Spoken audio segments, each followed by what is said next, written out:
to start with, that when you receive a call for proposals, to make sure you understand the call, make sure you know what you're applying for and that you're qualified to do the work.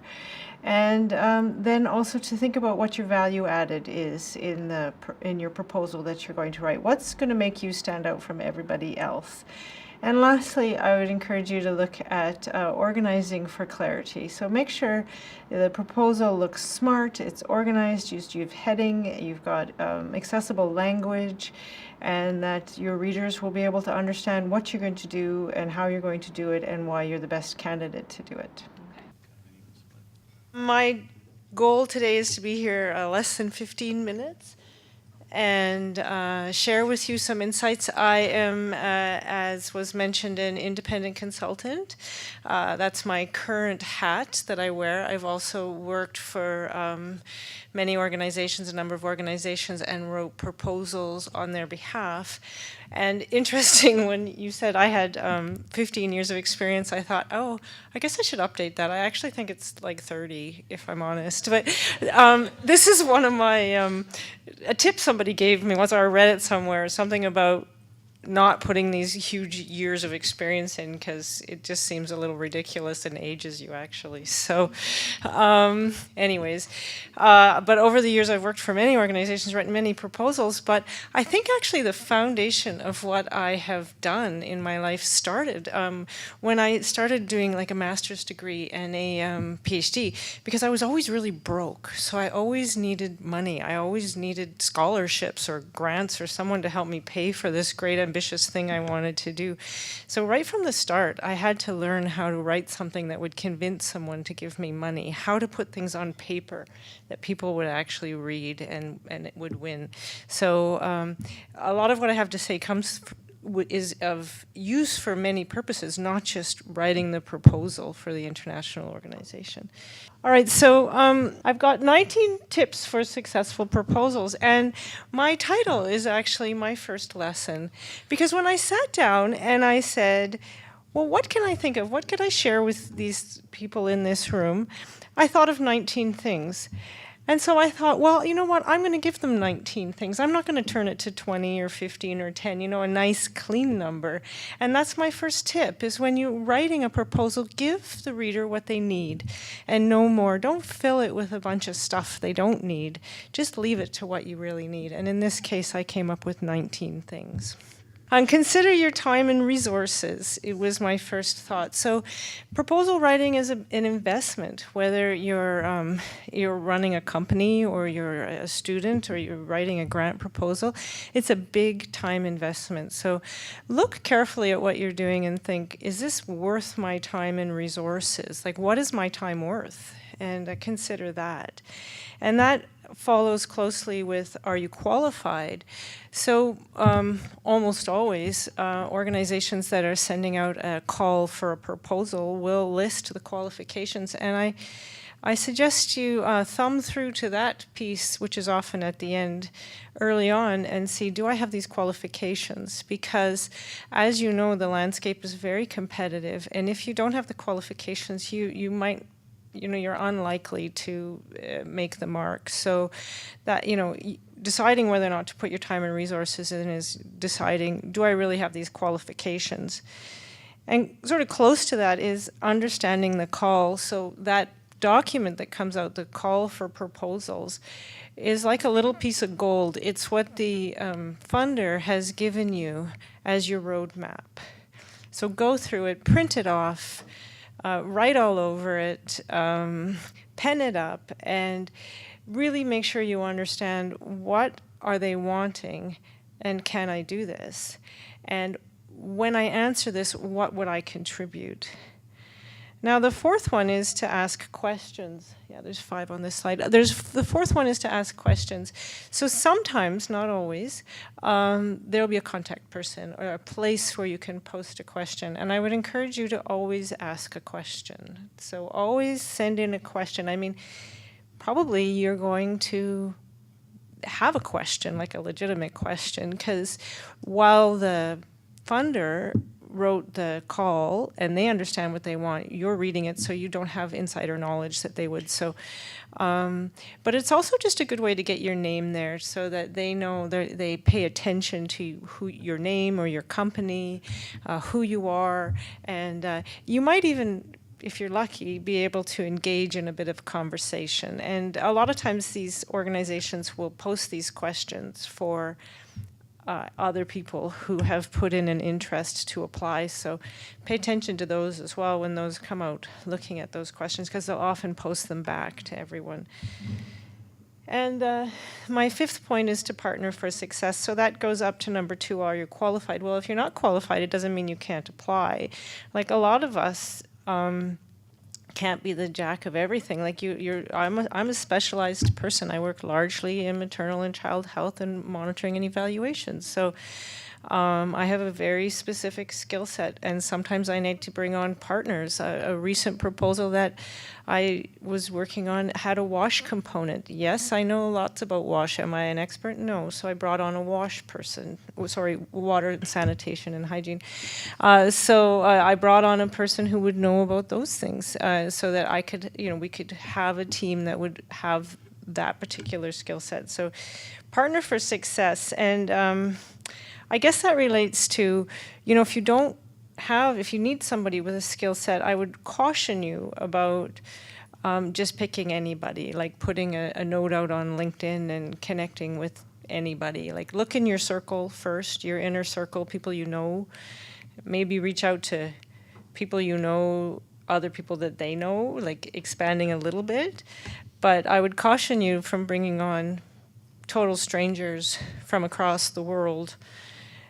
Because it looks good on your proposal. If that person doesn't work out for you, can you carry the load? Because your name and your company is resting on the quality of the work that you do.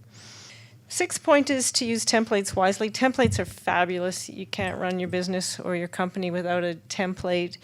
But they're not, you can't just go in and change the name of the organization and the amount on your budget and resubmit it. Everything you submit should be unique and specialized and answer directly to that call, even if you start with a template.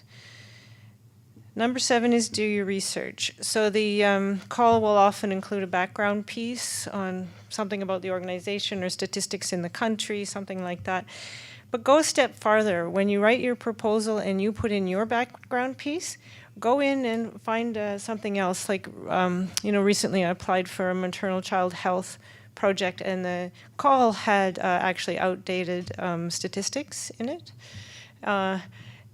I guess I kind of knew they were outdated, but I went and looked them up anyways to see if they were the most recent statistics. So when I sent the application back, I had the most recent statistics. But you can also add just other stuff you might know, about the country or about the context or about this type of work or something you find when you do research on that organization. So spend a bit of time for that. And then we move down to organize for clarity. And by that I mean, as I mentioned, the landscape is very competitive. You're going to throw your application or your proposal into the pot with 10, 20, 30, 40, I don't know, lots, possibly 100. How many? 100? 200? Yeah. Okay. So if you're trying to apply for some of these things, there's a lot. And so, how is your application going to pop? Like, where is your proposal? How does it stand out? How do you get to be the one that ends up getting circulated? The one of 5 or 10 that gets circulated around the core group?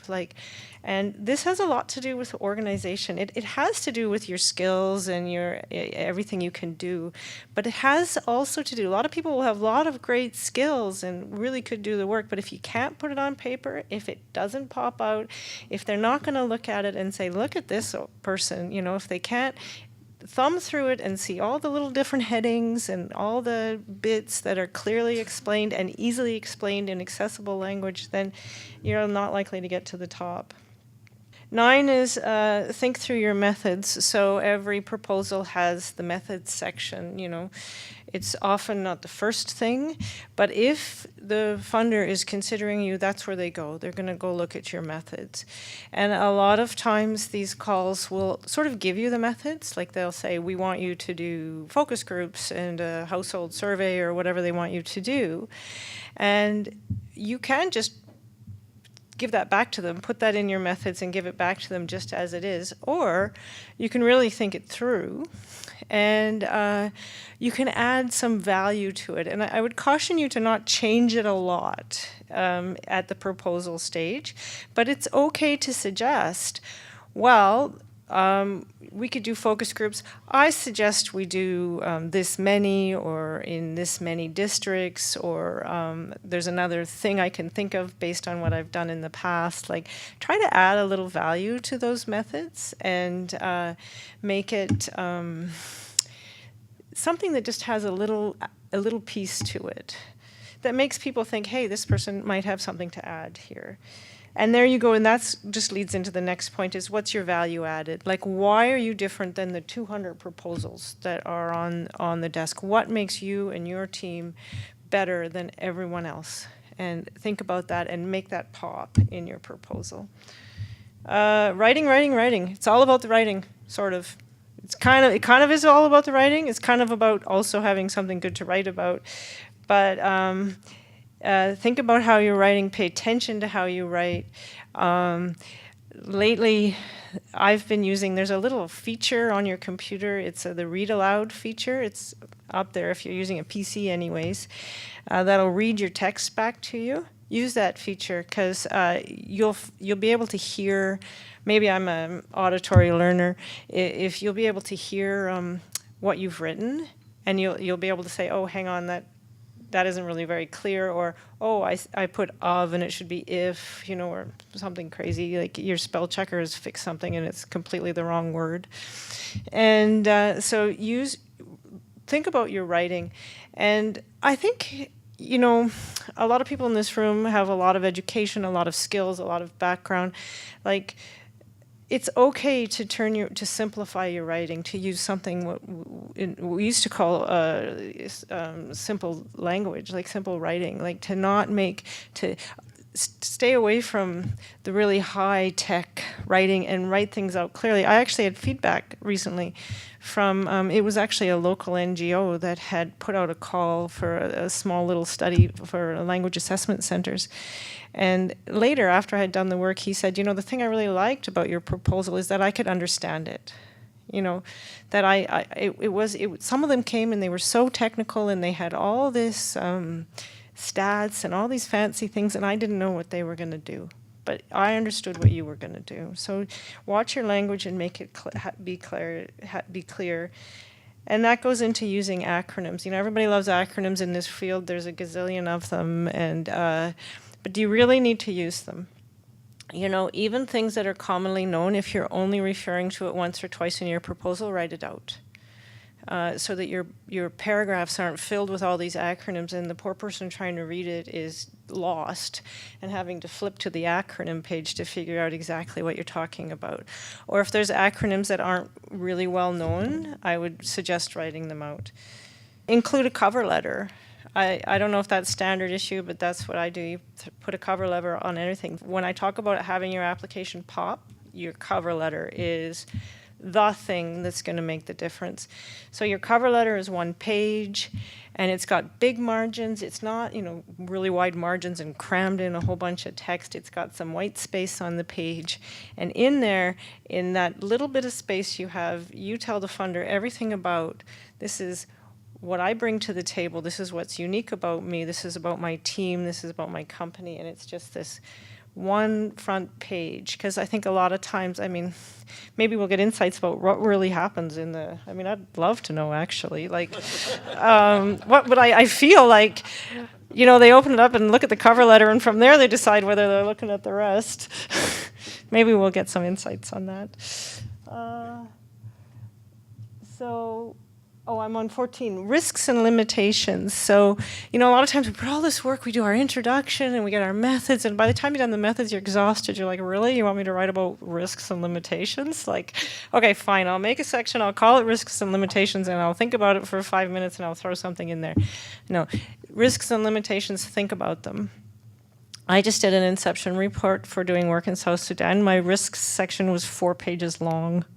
It's like the project is so risky. I wrote out all these things like think about your risks and what your limitations are, so that the funder knows, like, hey, this person has thought about this. They know the complexity, because when you're working, especially in the field of international development, but even in communities in Canada, there's complex issues, and if we're going to go in there and do work, we need to understand the complexity, and we need to be able to communicate about that. And that's similar with thinking about the logistics. Like, put that in your proposal, make a space for that, and which is, do you need vehicles to drive people around? Do you need power cords? Do you need flip charts? Like, what do you need to do this work? And think about that. That has implications later for your budget. Like, what do you really need to do the work? And the last 4 here is include a timeline. So again, thinking through, what is the timeline? A lot of time these calls for proposals, a lot of times they're really quick. The work's going to start 2 weeks from now, and we want it done 6 weeks from now. And so think through that. Like, how could you do the work in that amount of time, and are you available to do it? A lot of times it does get pushed, but you should think about it within the limits that they've called for. Budget realistically, that's really important, especially if you're not really dying to work for free. So think about how long this work is really going to take you. I tend to err on the side of proposing a lower daily rate and a more reasonable amount of days to do the work. That's my preference, is just to be honest about the days that I need to do the work, and then come up with like a daily rate that's reasonable for me to pay my costs and to live on. But that's, I think, a personal preference. But to budget realistically, make sure you've thought about all the power cords and flip charts and driving you need to do. How many kilometers are you going to drive, and what are you going to charge for that? And different things that you need, and put that into your budget, and budget realistically, keeping in mind that a lot of times funders are looking for, like, part of your ability to be successful is, are you competitive? Do you come in super high? So thinking, but if you just come in artificially low and you can't actually do the work for that much money, then there's some proposals that I see, calls that come out that I won't even apply for because they're unrealistic. They'll have these massive amounts of work and they want them done, they're giving 15 days and they want you to travel to somewhere and collect data and analyze it and come back and write a report. Well, you can't do it, so I won't even apply. Does your CV showcase your strengths related to this call? So ideally, you might have several CVs that will highlight different things about yourself. So make sure you're highlighting the right things about yourself. And even usually in the proposal, there's a section where you write about yourself. Make sure you don't just copy and paste that from one to the other. Like, tweak it so you're talking directly about this particular call and how you have skills that relate to that. So save a couple versions of your CVs based on different types of work that you do.